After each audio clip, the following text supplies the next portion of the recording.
साथियों, मैं प्रमोद कुमार कनवाल आध्यात्म विद्या ग्रुप से। आध्यात्म विद्या क्या है? इस संसार के अंदर अनेकों प्रकार की विद्याएं हैं, मगर आध्यात्म विद्या इनमें सर्वश्रेष्ठ है। Spiritual education is mother of all the education. आध्यात्म विद्या सभी विद्याओं की जननी है। जितने भी नदियाँ, सरोवर, तालाब हैं या पानी, चाहे हमारे फ्रिज में है या हमारे पेट में, ये सभी पानी समुद्र से ही आता है। उसी प्रकार सभी शिक्षाएं आध्यात्म विद्या से ही निकलती हैं। आध्यात्म विद्या जीवात्मा और परमात्मा के बारे में जानने की विद्या है। इन दोनों में से किसी एक को भी यदि हमने जान लिया, जीवात्मा को या परमात्मा को, तो हमें ईश्वर की अनुभूति हो जाती है। क्योंकि जीवात्मा और परमात्मा दोनों एक ही हैं, जैसे समुद्र और समुद्र की बूंद। समुद्र की बूंद समुद्र का ही हिस्सा है। यदि हम पूरे समुद्र का केमिकल रिएक्शन करें तो हम पाएंगे कि उसमें H2O है, 2 हाइड्रोजन 1 ऑक्सीजन। तो जो बूंद निकली है उसके अंदर भी वही है, तो उसी का हिस्सा है। तो इसका अर्थ यह हुआ कि जीवात्मा और परमात्मा एक ही हैं, अंतर सिर्फ मात्रा का है। परमात्मा की मात्रा अनंत है और जीवात्मा की मात्रा कम है उसके मुकाबले में। लेकिन गुण के आधार पर यह जीवात्मा उतनी ही ताकतवर, विद्वत तथा सर्वज्ञ है। अब हम इस ब्रह्मांड में, इस पृथ्वी में जो जीवन जी रहे हैं, वो हम अच्छी तरह से जानते हैं। चाहे वो ये जन्म हो या पिछले जन्म का यदि अनुभव कोई लेना चाहे किसी विधि के द्वारा, तो जानेगा या वर्तमान में वो देखेगा कि सुख तो कहीं भी नहीं है। जीवन जीने से, जन्म धारण करने से दुख ही दुख है। और ये दुख हमें प्राप्त तभी हुआ है जब हमारी जीवात्मा इस प्रकृति से मिल गई है। ये जीवात्मा जो परमात्मा से दूर हुई है, और यदि वो दूर होने के बाद भी प्रकृति से यदि नहीं मिलती तो भी वो स्वच्छ रहती, तो भी उसे फर्क नहीं पड़ता। लेकिन प्रकृति से मिलने के पश्चात वो अत्यंत दुखी हो गई है। जैसे बादल का पानी जो ऊपर से गिरता है, तो वो जो बूंद होती है, वो पानी होता है, हम उसे पी सकते हैं। लेकिन जब वो वही बूंद धरती पे गिर जाती है तो हम उसे पी नहीं सकते। तुम्हारे साधु संतों ने यही प्रयास किया है कि हम सबसे पहले अपने को पहचानें। यदि हम अपने को पहचान जाएंगे तो हमें मालूम पड़ेगा हम शरीर नहीं हैं। हम तो उतने ही आनंदमय हैं जितना आनंदमय ये परमपिता परमात्मा है।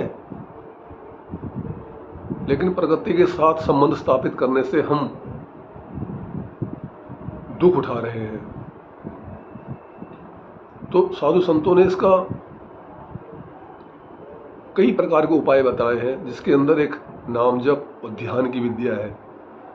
क्योंकि यही विद्या के माध्यम से हम अपने अंदर प्रवेश कर पाते हैं। हमें परमात्मा की अनुभूति हमारे भीतर ही होती है। गुलाब का फूल यदि बाहर है, सुगंध दे रहा है, लेकिन हमें तभी मालूम पड़ेगा उसकी सुगंध के बारे में जब उसकी सुगंध हमारी नाक के भीतर, हमारे अंदर जाएगी। वरना उसे हम बाहर से देखते रहेंगे तो हमारे सीधा गुलाब का फूल है, और गुलाब के फूल की जो सुगंध है वो उसका तत्व है। हम उसके तत्व के बारे में जानकारी प्राप्त नहीं कर सकते जब तक हम उसे सूंघ ना लें, उसकी सुगंध हमारे भीतर आ ना जाए। उसी प्रकार जब तक हम अपने भीतर घुस करके उस जीवात्मा को, उस परमात्मा के अंश को अनुभूत नहीं कर लेते, तब तक हम अपने आप को इस पंच महाभूत का शरीर ही समझेंगे और उसके अकॉर्डिंग ही हमसे ट्रीट करेंगे। हम इसे नहलाएंगे, धुलाएंगे, सजाएंगे, इसी का ध्यान रखेंगे। यही हमारे लिए सर्वोपरि हो जाएगा, जैसा कि ज़्यादातर मनुष्य कर रहे हैं। लेकिन जब अंदर हम चले जाते हैं किसी साधु संत की शरण में जाकर के, गीता में लिखा है, गीता अध्याय 4 के 34वें श्लोक में, यदि परमात्मा को जानना है या अपने आप को पहचानना है तो किसी तत्वज्ञानी संत की शरण में जाएं। वो आपको बताएगा कि आप क्या हैं। हमारे अंदर इतनी समझ नहीं है कि हम ये समझ सकें कि हम क्या हैं। ये विद्या ऐसी ही है, संसार की विद्या भी ऐसी है। यदि हमें अंग्रेजी सीखनी है या गणित सीखना है, जब तक हमें कोई बताए ना तो हमें अपने आप समझ में नहीं आता है। यहाँ तक कि जब बचपन में कोई खेल खेलते हैं तो हमारे जो वरिष्ठ खिलाड़ी होते हैं हमें वही बताते हैं, चाहे बचपन का समय हो चाहे युवावस्था का। हर कार्य के लिए हमें किसी न किसी की सहायता चाहिए। यदि वो कार्य हमें नहीं आता है तो संसार के अंदर जो भौतिक वस्तुएं हैं वो तो हमें दिख रही हैं, उसके बारे में तो हम कुछ ना कुछ अपनी समझ से भी जान सकते हैं। लेकिन विशेषज्ञ बनने के लिए हमें किसी सीनियर एक्सपीरियंस होल्डर की सहायता लेनी होती है। लेकिन वस्तु वहाँ पे वो उपलब्ध है। मगर परमात्मा के केस में ऐसा नहीं है। परमात्मा तो एड्रेस लेस है, अभौतिक है। जो भौतिक वस्तु उपलब्ध है उसके अंदर ही हम विशेषज्ञ नहीं बन सकते किसी की सलाह के बिना। तो वो परमपिता परमात्मा जो अभौतिक है, शेपलेस है, फॉर्मलेस है, जो इन नश्वर आंखों से दिखाई नहीं दे सकता, उसके बारे में हम कैसे जान सकते हैं। और ये नश्वर आंखें तो भौतिक वस्तुओं को ही नहीं देख पाती। हवा है, हवा भी तो प्रकृति का अंश है, भौतिक है, चाहे हमें महसूस होती है लेकिन दिखाई तो नहीं देती। हमारा मन उड़ के जाता है, क्या हमें दिखाई देता है? रिमोट से हम टीवी चलाते हैं, उसमें से कुछ कुछ निकल के जाता है, तभी तो टीवी ऑन ऑफ होता है। बिजली की तारों से बिजली प्रवाहित होती है, क्या हमें वो दिखती है? ये सब प्राकृतिक है। तो प्राकृतिक वस्तुएं हमें नहीं दिखती, तो परमपिता परमात्मा जो इनविजिबल है वो हमें कैसे दिखेगा? इसके लिए हमें किसी साधु संत की, गुरु की, सदगुरु की आवश्यकता है। वही हमें जीवात्मा का ज्ञान करा सकता है। और जब हमें जीवात्मा का जब ज्ञान हो जाएगा तो परमात्मा का ज्ञान ऑटोमेटिक हो जाएगा। और जब हमें जीवात्मा और परमात्मा ज्ञान हो जाएगा तो हम समझ जाएंगे हम शरीर नहीं हैं।